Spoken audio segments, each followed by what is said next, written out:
वाराणसी रविंद्रपुरी मार्ग स्थित श्री पंचायती अखाड़ा बड़ा उदासीन के महंत लक्ष्मणदास जी महाराज का बड़ा बयान। माघ मेला में शासन प्रशासन की उत्तम व्यवस्थाओं से श्रद्धालुओं को मिल रही बड़ी सुविधा। स्नान और पूजन अब पहले से ज्यादा सुगम और व्यवस्थित देश विदेश से आए श्रद्धालु कर रहे हैं दिव्य आध्यात्मिकता का अनुभव। महंत लक्ष्मणदास जी महाराज ने बताया, माघ स्नान का अद्भुत धार्मिक महत्व। प्रयागराज को यज्ञों की भूमि के नाम से जाना जाता है। माघ मास में संगम स्नान से मिलता है 100 अश्वमेध यज्ञ के बराबर पुण्य। संगम स्नान से 1000 राजसूय यज्ञ के समान पुण्य फल की प्राप्ति। पर्व और तिथियों पर स्नान से कष्ट होते हैं दूर, कामनाएं होती हैं पूर्ण। माघ मेला बना आस्था, अध्यात्म और सनातन परंपरा का महापर्व।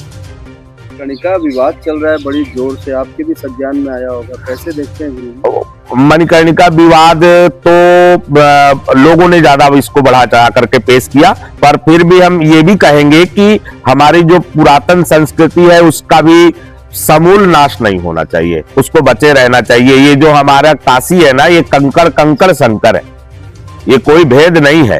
पर जो लोग, कुछ लोग ऐसे हैं जो किसी चीज को बदनाम करने के लिए, ये करने के लिए AI वीडियो बना करके, फेक वीडियो बना करके डाल दे रहे हैं। इन चीजों से बचना चाहिए। क्यों? क्योंकि यदि हम ये चीजें करते हैं तो हमारे सनातन की ही बदनामी हो रही है। इससे हम किसी दूसरे का कुछ अहित नहीं कर रहे, हम अपना स्वयं का अहित कर रहे हैं इससे।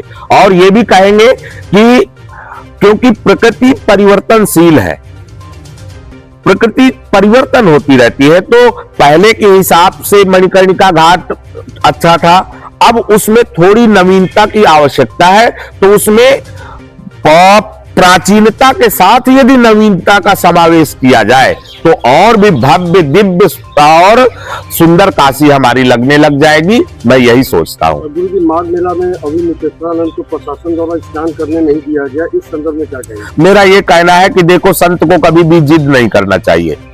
संत जिद से परे होते हैं। हमारे वो सर्वोच्च पद पे है, जो शंकराचार्य का पद है, वो हमारे सनातन का सर्वोच्च पद है।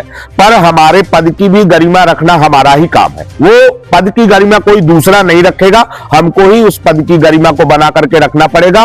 और हमारा इतना ही कहना है कि जो भाई देखो, हम यदि रहते हैं, आजकल क्या है, लोकतंत्र है। यहाँ लोकतंत्र में सबको सामान्य भाव से जीना है। यहाँ तो प्रधानमंत्री भी उसी कार्य को करेगा जिसको सामान्य लोगों को करना है। तो इस चीजों को क्या करना है कि देखो, हमारा ना तो स्वामी शंकराचार्य अभिमुक्तेश्वरानंद जी से कोई लगाव और या विरोध है, और ना तो हमको किसी सरकारों से लगाव या विरोध है। हम तो यही कहेंगे कि जितना भी कार्य हो वो सामंजस्य मिला करके कार्य किया जाए तो उसमें और आनंद आएगा। धन्यवाद।